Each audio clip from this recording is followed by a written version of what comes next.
Is there any religion other than Islam that truly preserves the honor of humanity and explicitly commands all human values by unfolding them in their fullness? Thus, those who show enmity toward Allah and toward those who love Him because they are also hostile to the reality of humanity that Allah has granted them can never truly accept the human being in his true essence, nor the honor and dignity of humanity.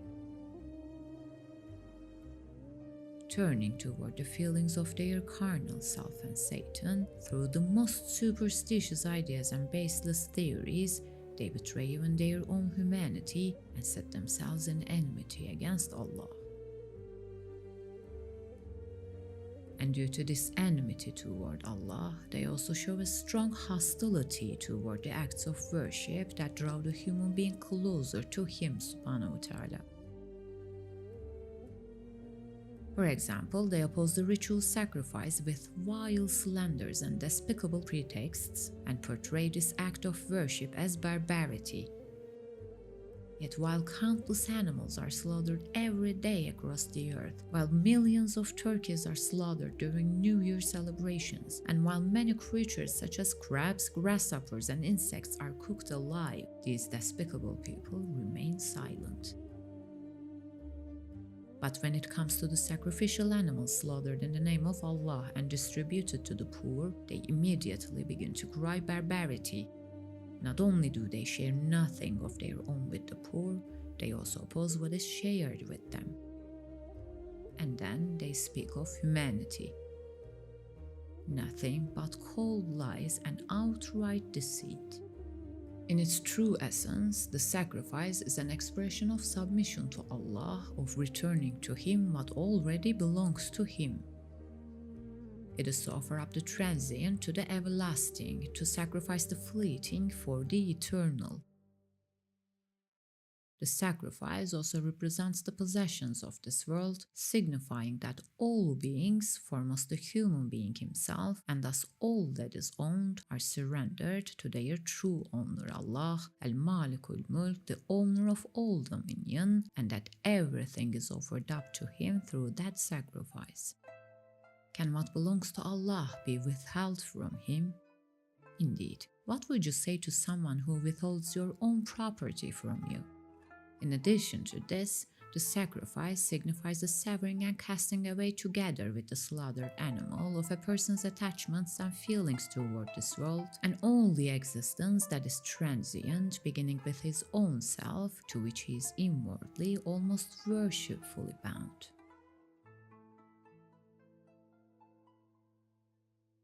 For everything besides Allah is transient.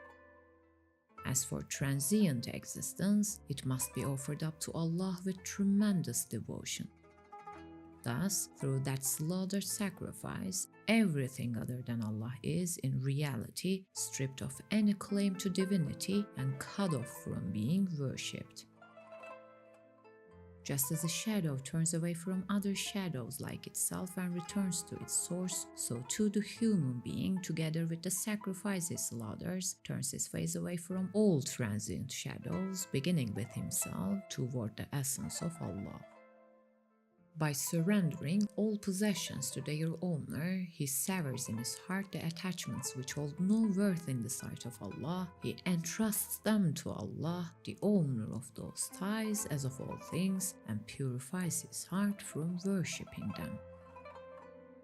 Alongside pointing to all these truths, the ritual sacrifice has also become a means of great good. Today, through these sacrifices, those in need both in Africa and in many impoverished regions of the world benefit greatly and receive substantial aid. Through the ritual sacrifice, the elevation of human values has been ordained. Sharing, mutual help, and solidarity among people have increased. Despite this, those who label this act of worship as barbarity are in fact barbarians themselves. Such a blessed act of worship is the sacrifice that an animal laid down for it would even wish to feel the cut when the blade falls, yet Allah takes that sensation away from that animal. As we said, while millions of animals are slaughtered in daily life and so many living beings are wasted, they never call any of this barbarity. Yet when it comes to the sacrifice slaughtered in the name of Allah and given in charity to the poor, they immediately begin to cry barbarity. This attitude stems from placing their lower selves above Allah. This is what ingratitude and baseness truly are. For what else can be said of those who mistake degradation for elevation, who take humiliation for honor, and who regard dishonor as honor, and treachery as integrity?